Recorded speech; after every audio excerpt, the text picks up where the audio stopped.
A blessed day, everyone, and welcome back to our daily words meditation. So, our topic for today is found in Mateo.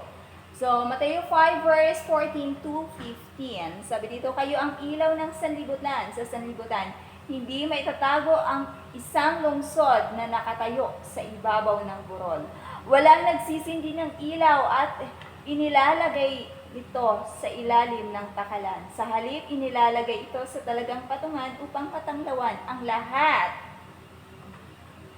Upang matanglawan ang lahat ng nasa bahay. Ayun, ang lahat ng nasa bahay. Okay. So ikaw ay ilaw. Isa kang mananampalataya ni Kristo, ikaw ay ilaw ng sanlibutan. So, ikaw ang ilaw na inilagay dyan para matanglawan. So, ang purpose ng ilaw ay mag-expose at i-expose. Ini-expose ang ilaw para ma-expose yung mga nasa darkness. Ayun. Yung darkness ma-expose. Makita.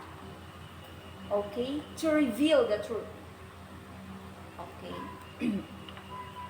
So, may purpose kung talagang inilagay ka dyan ng Panginoon for a purpose. Hindi lang basta-basta inilagay dyan. Talagang may purpose ka, kaya nilagay ka dyan. So, para matanglawan mo ang mga nasa kadiliman pa. So, ayan. So,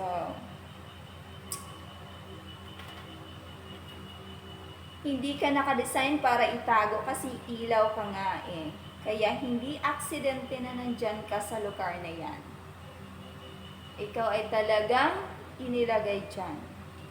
So, subukan mong itago ang ilaw sa ilalim kung may makikita ka. Wala, di ba? So, you are designed to expose. So, ang ginamit dito ni Lord ay metaphor. Ginamit niya para magkumpara. Direct comparison. So, that is metaphor.